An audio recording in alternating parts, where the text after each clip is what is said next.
অনন্ত মহারাজ বেশ কিছুদিন আগে উত্তরবঙ্গ রাজ্যে ডাক দিয়েছিলেন। উত্তরবঙ্গ থেকে 10 জন বিজেপি বিধায়ক দিল্লিতে দরবার করতে যাচ্ছেন।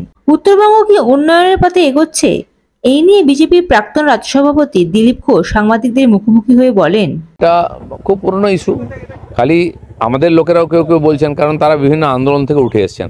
কামতাপুরী আন্দোলন, গ্রেটার কোচবিহার, আরও এই ধরনের বহু আন্দোলন, নেপালিদের ওখানকার গোর্খাল্যান্ডের আন্দোলন, এর একটা বড় কারণ হচ্ছে অউন্নয়ন বা তাদেরকে দূরে রাখা। সেই জন্য একসময় সিপিএমের ইত্যাদি ঘাঁটি ছিল, এখন পুরোপুরি লোকেরা বিজেপির সঙ্গে যুক্ত হয়েছেন। কারণ কি? তাদের ধারণা বিজেপি আমাদের ন্যায় দেবে, আমাদের দুঃখের কথা শুনবে, তার জন্য কিছু করবে। সেজন্য বহু বছর ধরে বিজেপি ওখানে ভালো ভোট পায়। তো সেই জন্য সেখানকার সমস্যার সমাধানের চেষ্টা কেন্দ্র সরকার করছে। যত দেখুন রাস্তা মানে ওখানে হাইওয়ে এবং চকচকে, রেল লাইন, ডবল লাইন, দুটো ওই দিক থেকে বন্দে ভারত চলছে, অন্য ট্রেন চলছে, এগুলো কেন্দ্র সরকার করতে পারে। মেডিকেল কলেজ হয়ে গেল জলপাইগুড়িতে, ওখানকার এইমস এখানে চলে এসছে, হাইকোর্টের ওখানে যে বিল্ডিং তৈরি হয়ে গেছে, যেগুলো সাধারণ মানুষের জন্য প্রয়োজন, কেন্দ্র সরকারের দ্বারা সম্ভব সেটা করছি আমরা।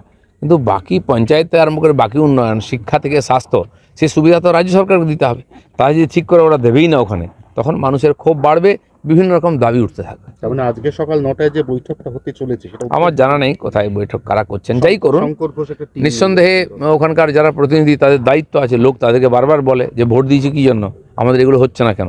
জলের পাইপ বিছিয়ে যাবে, সেই জলের পাইপে জল আসবে না। তো রাস্তার জন্য টাকা স্যাংশন হয়ে যাবে, সে গর্তের রাস্তা দিয়ে হাঁটতে হবে। কতদিন চলতে পারে এটা? Bureau report, ND Bangla news. সবার আগে সব খবর, সঠিক খবর পেতে ফেসবুক পেজটি ফলো করে এবং ইউটিউব চ্যানেলটি সাবস্ক্রাইব করে রাখুন আর শেয়ার করতে ভুলবেন না।